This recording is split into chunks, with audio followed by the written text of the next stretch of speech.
ঢাকা বিশ্ববিদ্যালয়ে কোন পলিসিতে কমিটি দিয়েছেন? ঢাকা বিশ্ববিদ্যালয়ে এখন যে কমিটি রয়েছে সেই কমিটি আমরা নর্মালি যেভাবে কমিটি গঠন করে আমরা দেখে শুনে তারপর আমরা কমিটি করেছি। মানে ভোটাভুটি করতে হয়নি, আমরা নিজেরাই দেখে যাদের সক্ষমতা রয়েছে, যারা অতীতে কাজ করেছে শিক্ষার্থীদের জন্য, যাদের আন্দোলনে ভূমিকা ছিল, তাদেরকে দেখে আমরা কমিটি গঠন করেছি। ঢাকা বিশ্ববিদ্যালয়ে সাধারণ হলগুলোতে শিক্ষার্থীদের যে একটি দাবি ছিল যে সেখানে সরাসরি ছাত্র রাজনীতি চলবে না, সেই জায়গাতে হলগুলোতে ছাত্রদলের কমিটি আছে কিনা? আমাদের কমিটি রয়েছে।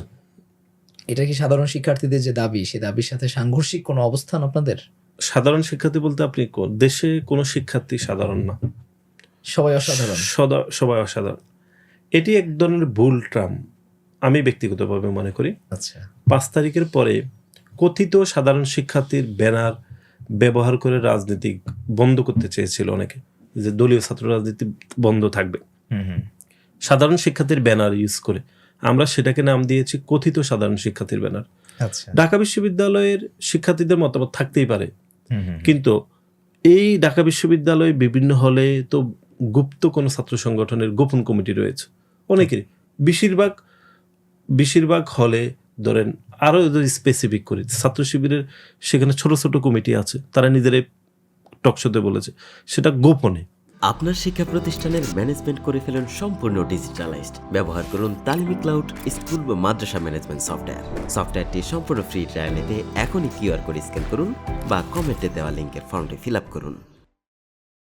সুতরাং আমরা মনে করি যে বাংলাদেশে কোনো ছাত্র সংগঠন যদি রাজনীতি করতে চায়, ছোট কমিটি এটা কি? এটি ছাত্র শিবিরের বিভিন্ন হলে ছোট ছোট কমিটি আছে। এটা ছাত্র শিবিরের বিশ্ববিদ্যালয়ের সেক্রেটারি একটা টকশোতে এক বলে ফেলেছেন।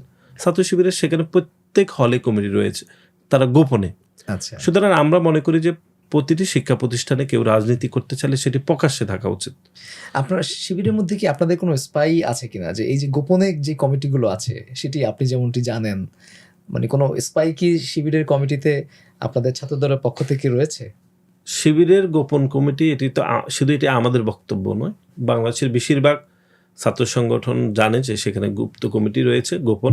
এমনকি শিবিরের শীর্ষ নেতারাও ভুলে হোক শুদ্ধভাবে হোক তারা স্বীকার করে যে তাদের সেখানে কমিটি রয়েছে, কিন্তু সেগুলো তারা প্রকাশ করে না। আচ্ছা, ধরুন 5 তারিখের পরে আপনার মনে রয়েছে বিভিন্ন বিশ্ববিদ্যালয়ে মানববন্ধন হয়েছে, দলীয় ছাত্র রাজনীতি বন্ধ থাকতে হবে, লেজুর ভিত্তিক ছাত্র, দলীয় ছাত্র যেটিও লেজুর ভিত্তিক, এটি পরে বলবো। আচ্ছা, তো যারা মানববন্ধনের নেতৃত্ব দিয়েছেন খুবই দুঃখজনকভাবে তারা কয়েকদিন পরেই ছাত্র শিবিরের পদে গিয়েছেন।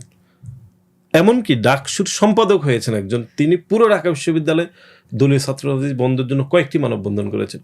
তিতুমির কলেজের ছাত্র শিবিরের এখন যে প্রেসিডেন্ট, তিনি তো শতাধিক মানববন্ধন করেছেন। এগুলো খুবই ইন্টারেস্টিং যে একদিকে মানববন্ধন করতেছে দলীয় ছাত্র রাজনীতি বন্ধ করতে হবে, ঠিক কয়েকদিন পরে উনি পদ পেয়ে যাচ্ছেন। কেমন মানে আপনি প্রতারণার লেভেল দেখেছেন, মানে এক উচ্চ মাত্রায় যে প্রতারণা সেটাকে বলে, যে আপনি আজকে বলতেছেন দলীয় ছাত্র রাজনীতি বন্ধ করতে হবে, মানববন্ধন করছেন, নেতৃত্ব দিচ্ছেন, লোকজনরা ডেকে আনতেছেন, আর এটি সাধুবাদ পাওয়া যাইতো। এই যে দলীয় ছাত্র রাজনীতি বন্ধ করতে হবে এরকম কথাবার্তা বললে মানুষজন মনে করে না ঠিক আছে, লেভেল ঠিক আছে। এটা কি পুরো কলেজে না, বিভিন্ন শিক্ষা প্রতিষ্ঠান, বিভিন্ন শিক্ষা প্রতিষ্ঠানে করা হয়েছে।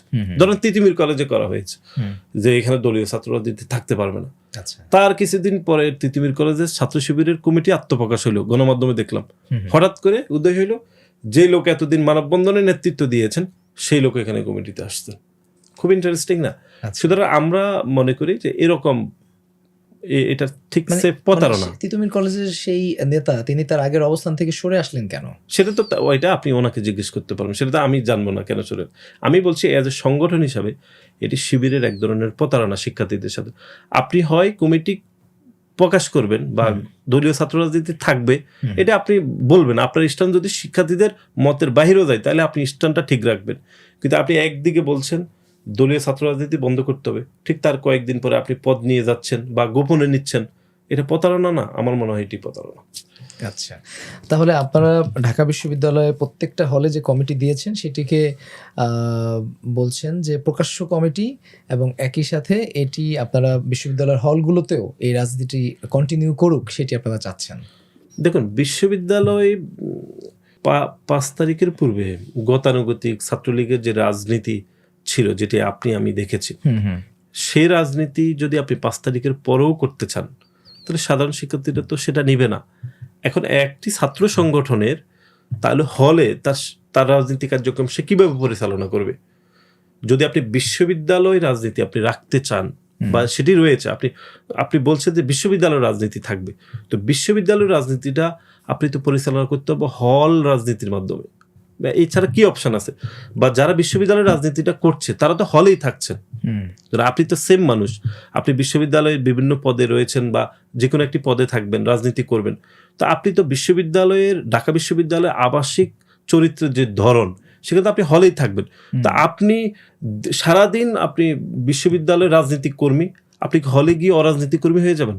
মানে এখানে প্রশ্নটা কি এই জায়গায় কিনা যে হলে কোনো রাজনৈতিক কার্যক্রম চালানো যাবে না? না, হলের রাজনীতি কার্যক্রম তো চলছে না, হলের রাজনীতি কমিটি থাকছে। আপনি যে গতানুগতিক যে চিন্তা, যেভাবে ছাত্রলীগ রাজনীতি করেছে, সেই চিন্তা যদি আপনি এখনকার রাজনীতি বলে চালিয়ে দেন যে ছাত্রলীগ যে রাজনীতি করেছে সেই রাজনীতির ধরন হলের রাজনীতি ছাত্রদল নিয়ে আসবে বা অন্য কোনো ছাত্র সংগঠন নিয়ে আসবে, তাহলে তো হবে না। তা সে চিন্তা আমার কাছে মনে হচ্ছে এক ধরনের ভুল চিন্তা। মানে সেই জায়গা থেকে আমি মনে করি যে কমিটি অবশ্যই থাকা উচিত, কিন্তু পলিটিক্যাল ফাংশনটা কোন প্রক্রিয়ায় হচ্ছে, সেটা কি আগের মতো হচ্ছে কিনা, না পরিশুদ্ধ ইতিবাচকভাবে হচ্ছে, আমরা সেটাকে গুরুত্বপূর্ণ মনে করতেছি। আপনারা আগের তুলনায় এখন ইতিবাচক ফাংশনটা কিভাবে পরিচালনা করছেন? না, আপনার কি নেতিবাচক মনে হয়েছে? আমি না, গত 1 বছরে আপনার কি মনে হয়েছে? একটি ঘটনা বলেন, ছাত্রদলের তো হল কমিটি রয়েছে, তা আপনি একটা বলেন যে নেতিবাচক। তার মানে আপনাদের যে সকল কার্যক্রমগুলো ঢাকা বিশ্ববিদ্যালয়ের বিভিন্ন হলে ছিল প্রত্যেকটা কার্যক্রম ইতিবাচক ছিল? না, আপনি নেতিবাচক কি আপনার গণমাধ্যমে একটা চোখে পড়েছে? গণমাধ্যমের বাইরে কোনো না, দেশে আমি আপনাকে বলছি, ছাত্রদল নেগেটিভ কিছু করবে গণমাধ্যমে আসবে না, এরকম পরিস্থিতি এখন বাংলাদেশে নেই। না করলেও তো আসে মিডিয়া, তো সব ছাত্রদল বা বিএনপির দখলেই যদি আমি বলি। কে বলছে? আমি তো দেখি উল্টো। না, শুনেন, আমরা ওইভাবে আর বলতে চাই না, মিডিয়াকে আমরা ছোট করতে চাই না, কার দখলে কার এগুলো আমরা বলতে চাই না। গণমাধ্যম গণমানুষের কথা বলবে, এখানে পক্ষ বিপক্ষ হওয়া উচিত। কিন্তু এটি তো ফ্যাক্ট যে ছাত্রদল কোনো দোষ করবে সেটি গণমাধ্যমে আসবে না, ওই বাংলাদেশে এখন আর আমরা নাই। বরং ছাত্রদল কিছুই করে না, সেটিও ভুলভাবে প্রেজেন্ট হয়ে গণমাধ্যমে আসে। কিন্তু সেরকম পরিস্থিতি আমরা পুরান ঢাকায় পাথর মেরে হত্যার যে ঘটনা আসছে তো, হ্যাঁ, ওকে, সেটা আমরা তো অস্বীকার করছি না। 48 ঘন্টা পর কিন্তু সেটি গণমাধ্যমে এসছে। সেটি তো গণমাধ্যমের, সেটি কেন 48 ঘন্টার পরে আসছে, সেটি তো গণমাধ্যমের ব্যর্থতা, কিন্তু আসছে তো। আর একটি ঘটনা তো ঘটার সাথে সাথে অনেক সময় গণমাধ্যমে আসে না, কিন্তু বেশিরভাগ সময় পরে আসে। মানে এটা কি এই কারণে নয় যে আসলে ঘটনার সাথে যারা জড়িত তারা বিএনপি, ছাত্রদল বা যুব দলের সাথে জড়িত ছিল বলেই গণমাধ্যমে আসতে দেরি হয়েছে? না, আমার তো কোনোভাবে মনে হচ্ছে না। কেন, অনেক এরকম বাংলাদেশে অনেক ঘটনা আছে যেটি 2 মাস পরে পাবলিশড হয়, তো সেখানে তো বিএনপি বা ছাত্রদল বা অন্য কেউ এরকম আছে সেটা তো মনে হয় না। শেখ হাসিনা তো এতগুলো মানুষকে হত্যার হুমকি দিচ্ছে, অডিও পাস হচ্ছে, পুরো 1.5 বছর পর আমরা শুনতে পেতেছি, তখন তো আমরা শুনিনি। তাহলে গণমাধ্যম সম্পূর্ণ স্বাধীন এবং নিরপেক্ষ আছে এখন? সেটি অন্য বিতর্ক।